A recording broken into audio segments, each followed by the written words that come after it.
So you've gotten to this point in the game, right? You're doing the weaponized mining ship. Now, as you can see, I've got the Changchen, the Holderman, the Earshot, and the Laser Lance. This is a kind of a bit of a burst damage kind of setup with my usual hyper lightweight frame that I've been using quite regularly in these videos. Now, if you're following this series to help you through your first run of the game, power to you. You might struggle a little bit.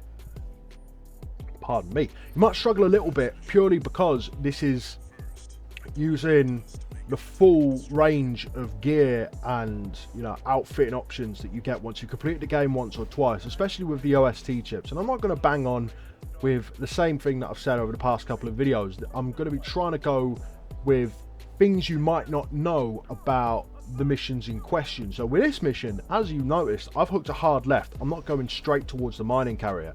The reason why I'm doing this is because, one, the mining carrier moves so slow that you have to be intentionally messing about in order to fail it by the mining carrier getting out of the mission range. And two, it's because it moves so slowly, I can take that time with my hyper lightweight build to outright avoid using the avoid getting hit by the mining laser. And because my evasion game ain't the best, if you've seen some of my gameplay so far, you'll notice that sometimes I catch some strays. I'm a bit like J. Cole in that recent beef. Anyway, so the reason why I've taken these burst damage, these high rate of fire or serious damaging potential weapons, Holderman over the Zimmermans, because we want to keep our costs down, because I'm using the Earshot and the ammo for that is quite expensive, is because we need to basically blast the ever-living we need to blast the shit out of this thing, especially with what we're fighting at the end, at the top of the mining carrier, which is that big eye laser thing. So we're taking out the some of the turrets as we go. We're climbing up, and normally some people go off to the side, up through it, and honestly, unless you're hyper tuned in, you're going to catch a few strays, but don't sweat it. Sometimes the ratios, the methods sometimes are a little bit more forgiving, but don't sweat it. You can see I've caught more than a few strays on my way up here, especially with poor energy management. That is one thing that's very crucial, which is manage your energy, folks, because you don't want to have to wait for your energy bar to regain. You should be free floating. You should be doing all that you can. And you can see I blast that first part of the generator and we drop down, because I've got a route to go by. I'm not sure if this is common, but if it is, it's a very smart one. So we go for the underneath. We just we take our time, because the Earshots, we're saving as much money for the Earshots for that final boss as possible, the Strider. Jump up onto the pad, and one of the things about this mission is that it's very fun. It makes you feel like you're this relentless hunter, especially in terms of narrative significance.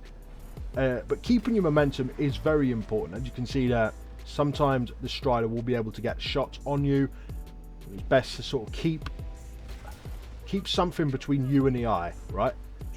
So I'm waiting for my energy to come up. I'm waiting for the Strider's attack, the big beam attack, to subside before I move.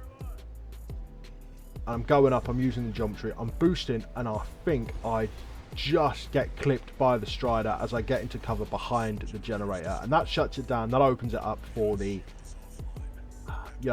for the final confrontation. Now there is I saw one clip recently, which is as soon as you destroy that generator, you can restart from checkpoint, get right in front of the Strider ready for the boss fight. But typically, that's really a speed run strat, but for this we're going for S rank. So we get in there, we fire everything we have. I'm using my Changchen, I'm using the Holderman, I'm using the Earshots. I am just blasting the ever-loving god out of this little motherfucker, you know what I mean. So at this point, the mission's over, the run's sorted. We'll find out in a second. Well, it's an S rank run because it's in the video, you know what I mean. But so I'm just mucking about, waiting for the objective to change to get clear. Thank you, Walter. I'm using my laser lance just to flex a little bit, and we get 3, I dump my weapons because, you know, sometimes you just gotta flex, you know, sometimes you've got to pop out and show brothers. Ooh, that could have been risky. And honestly, there's not much to this mission. If you keep fast, keep your momentum, keep yourself straight on it, and you know you'll be fine. If you're getting A rank runs, maybe look at your weapon choices. Look at your route going for it. If you keep getting clipped by the strider, try and think about doing what I did at the start, which is just hook a straight left and sort of like and hug the far extremes of the arena, so you don't even have to bother with your dodging timings, because I struggle with dodge timings a lot. I panic dodge a lot.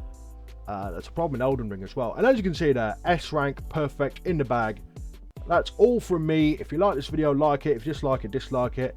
If I've helped you, if you've got any questions, leave it in the comments. I love helping as much as I can. My name is Jackal. I love you and leave you.